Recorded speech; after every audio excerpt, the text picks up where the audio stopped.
The world awakens to breaking news from Burkina Faso. Security forces announce that they have foiled an alleged assassination plot targeting one of the most talked-about leaders in Africa today, Captain Ibrahim Traore. Within hours, social media erupts. Across Africa and throughout the diaspora, millions react. Some call him a revolutionary. Some call him a patriot. Others see him as a symbol of a much larger movement unfolding across the continent. But this is not simply the story of one man. It is the story of Africa, a story far older than modern politics, far older than colonial borders, far older than today's headlines. To understand why the rise of Ibrahim Traore resonates so deeply, we must first understand something the world often forgets. Africa was never a continent waiting to be discovered. Africa was a continent that helped shape civilization itself. Before Europe emerged from the Dark Ages, before the rise of many modern nations, before the global economy connected continents, Africa was home to powerful kingdoms, thriving cities, centers of learning, and vast trade networks. The scholars of Timbuktu preserved knowledge that attracted students from across the world. The Kingdom of Kush mastered engineering, governance, and statecraft. The Empire of Ghana became renowned for its wealth, commerce, and influence.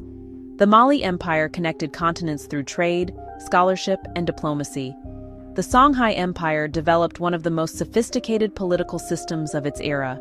The Kingdom of Benin produced extraordinary achievements in art, architecture, and governance.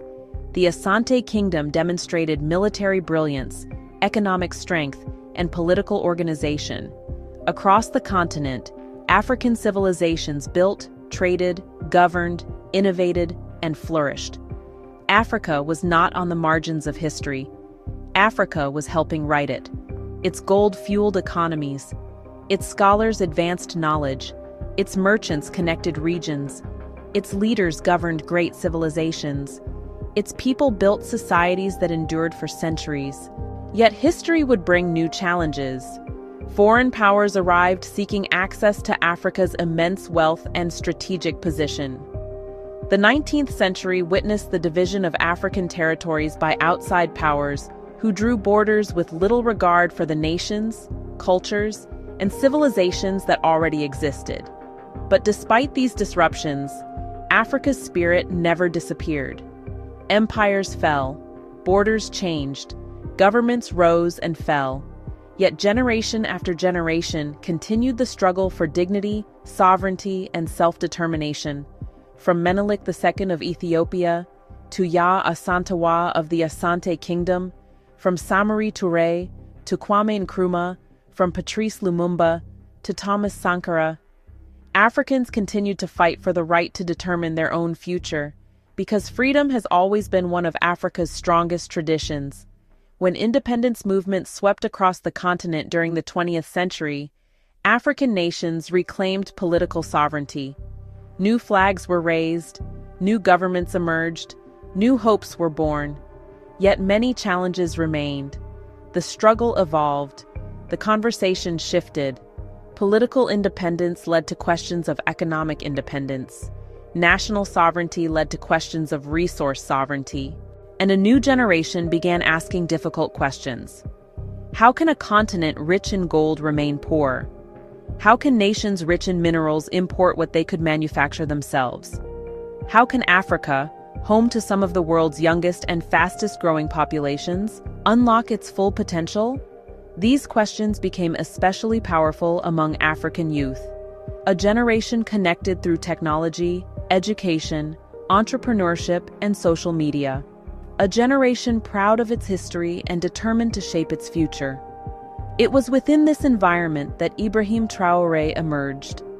Born in Burkina Faso in 1988, Traore belongs to a generation raised after formal colonial rule, yet determined to address the challenges that remained. He studied geology before joining the military. He served his nation during a period of increasing instability across the Sahel. Like many officers, he witnessed communities struggling with insecurity and soldiers facing difficult conditions. In 2022, at just 34 years old, Ibrahim Traore became the leader of Burkina Faso. Almost immediately, he attracted global attention, not simply because of his age, not simply because of political events, but because of the ideas he spoke about: African sovereignty, self-reliance, resource ownership, industrial development, national confidence, Pan-African cooperation. These ideas resonated with millions, especially young Africans who believed the continent's future should be shaped first and foremost by Africans themselves. Many began comparing Traoré to Thomas Sankara, the legendary Burkinabe leader whose vision of self-sufficiency and national pride continues to inspire generations. Whether one agrees with Traoré's policies or not, his symbolic impact is undeniable. He has become part of a larger conversation taking place across Africa. A conversation about ownership, a conversation about development, a conversation about power.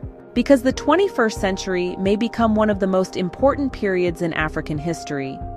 Africa possesses enormous strategic advantages, vast agricultural potential, critical minerals essential to modern technology, rare earth elements, energy resources, expanding markets, and perhaps most importantly, the world's youngest population. As many nations face aging demographics, Africa's youth represent one of the greatest sources of human potential on Earth.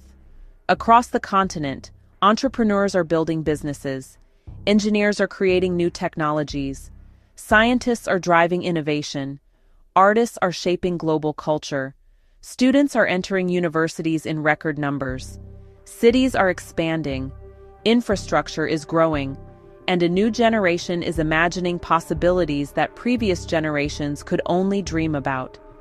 This transformation is visible everywhere, from Accra to Addis Ababa, from Kigali to Lagos, from Nairobi to Dakar. Across industries, institutions, and communities, Africa is increasingly becoming a major force in shaping the global future. And this is why the events in Burkina Faso matter. Not simply because of one leader, not simply because of one country, but because they reflect a larger movement, a growing belief that Africa's future should be defined by African vision, African leadership, African innovation, and African ambition. Of course, challenges remain: security concerns, economic pressures, infrastructure needs, governance challenges.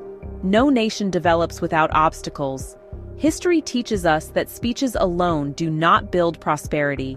Real progress requires strong institutions, education, industrial development, technological advancement, agricultural productivity, strategic planning, and accountable leadership. Yet despite these challenges, something profound is happening. A shift in mindset, a renewal of confidence, a rediscovery of purpose. Across the continent, more Africans are studying their history, building businesses, creating solutions, investing in their communities, and demanding a greater role in shaping the future.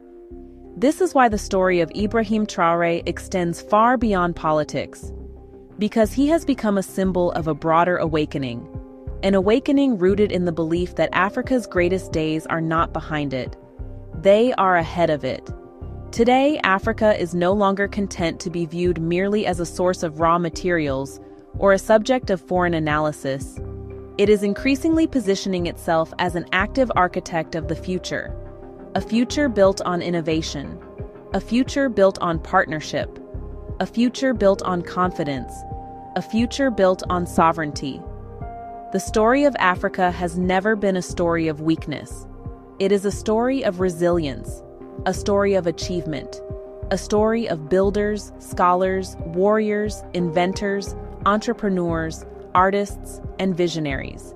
It is the story of humanity's first home, and perhaps one of humanity's greatest futures. From the pyramids of ancient civilizations to the skylines of modern cities, from the empires of the past to the innovators of tomorrow, Africa continues to rise. And as a new generation takes its place on the world stage, one reality becomes increasingly clear. The question is no longer whether Africa will shape the future. The question is how extraordinary that future will be. Because a continent that once helped shape the world is preparing to do so again. And this time, the world is paying attention.